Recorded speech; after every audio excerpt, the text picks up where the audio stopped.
She was just sweeping and dancing to an old tune. But when her billionaire boss walked in and saw her move, his heart nearly stopped, because it was exactly how his late wife used to dance.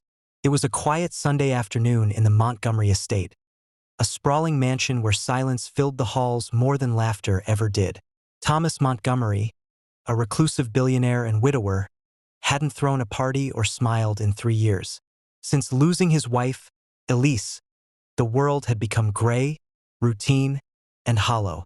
But down in the servant wing, 18-year-old Lila was finishing her chores with earbuds in and a broom in her hand. She had no idea anyone was watching. Music pulsed softly in her ears. An old jazz record she'd found in the attic weeks ago, dusty but still beautiful. She spun on her toes, swept with rhythm, and twirled across the marble floor like she was floating. Her movements were light, graceful, not perfect, but full of heart. She closed her eyes and smiled mid-twirl. That's when Thomas walked in. He'd come down for a book he left in the study, but froze in the doorway, nearly dropping the glass in his hand. His chest tightened. Lila didn't see him, not at first. She just kept moving, spinning, laughing softly to herself, completely free. And it wasn't just the music. It was how she moved.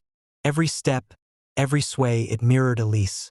His late wife used to dance in the kitchen just like that when she thought no one was watching. Same rhythm, same freedom, same joy.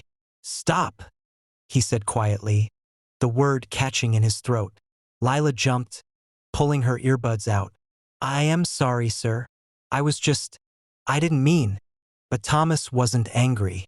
He stepped closer, eyes locked on her. "Where did you learn to dance like that?" he asked, voice trembling. She looked confused. "I don't know. I just always have. My mom used to play this record, and I guess it stuck with me." He stepped forward slowly. "What's your mother's name?" he asked. Lila hesitated. "Elise. Elise Hart." Thomas staggered back, the glass slipping from his hand and shattering. Because Elise Hart was his Elise. Lila rushed forward, instinctively reaching to help him. "I'll clean it up. I'm so sorry." But Thomas didn't move. He just stared at her like he was looking at a ghost. "Elise Hart," he whispered again. "What was your mother like?" Lila paused, confused by the sudden shift in his voice. "She was warm, funny. She used to hum while brushing my hair and danced with me in the kitchen, even when the rent was late. She died when I was 12. I never really knew much about her past." Thomas's breath caught. He reached for the edge of the nearby table, steadying himself. Elise had been gone 3 years now, or so he thought. The woman he buried wore a ring identical to the one he gave her, and the accident had left no room for questions. But Elise had vanished years before the car crash. A time when she left, broken from their arguments, saying she needed space. He'd never stopped searching. Now a terrifying, beautiful thought was forming in his mind. He took a shaky seat and gestured for Lila to sit. "I need to show you something," he said. He opened a drawer and pulled out a leather box. Inside was a photo of Elise. Young, vibrant, dancing in their old kitchen, sunlight caught in her curls. Lila stared at the photo and gasped. "That's her," she whispered. "That's my mom." Thomas felt the room tilt. His heartbeat thundered in his ears. He looked at her again, not just as a maid, not just as a girl who danced, but as his daughter, the child Elise had carried when she walked out of his life. The air in the room was heavy with disbelief. Lila stared at the photograph, her fingers trembling. Why do you have a picture of my mom?" she asked, her voice small. Thomas's mouth was dry. "Because she was my wife," he said quietly. "Elise Montgomery. We were married for 5 years, until she left." Lila's lips parted, stunned. "That's not possible. She told me she was never married. That my dad." She stopped. "She said he left before I was born." Thomas's eyes clouded with pain. "I didn't leave. She did. We had a fight. She said she needed space. Then she vanished. I spent years trying to find her. And when I got the call about the crash, I thought she was finally coming home." He paused. But no one ever told me there was a child. Lila's heart was racing now. She backed up slowly, like the truth was too big to hold. But why would she keep me a secret? She whispered. Thomas looked away, guilt pressing into his chest like a weight. Maybe she was scared. Maybe she thought I wouldn't want you. Or maybe she didn't want to pull you into my world. Silence settled between them.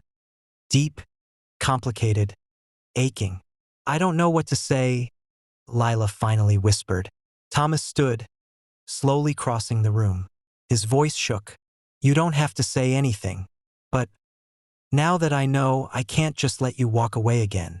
He looked at her, eyes glassy. You're my daughter, and if you'll let me, I'd like to be part of your life. Lila didn't speak right away. She simply looked down at her hands, the same graceful hands he months past, and the Montgomery estate slowly changed. The long, cold halls were no longer silent. There was music now, soft jazz echoing from the grand piano room, sometimes followed by laughter or the sound of two sets of feet dancing clumsily on marble. Lila no longer wore a uniform. She had a bedroom with windows, shelves full of books, and walls painted in colors she picked herself. She spent mornings in college classes, evenings exploring Elisa's old journals, and weekends with Thomas, her father, learning who they were beyond the silence and secrets. It wasn't perfect. Sometimes it was awkward, sometimes too quiet. They both had years of emptiness to unlearn.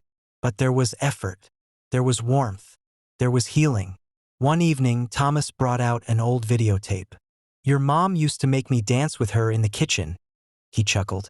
She said I had two left feet and no soul. Lila laughed. I say the same thing when you try to copy my moves. They watched the tape together, Elise twirling in that same loose, joyful rhythm. The same rhythm that had stopped Thomas cold the first day he saw Lila dance. Lila leaned on his shoulder. Do you think she planned this somehow?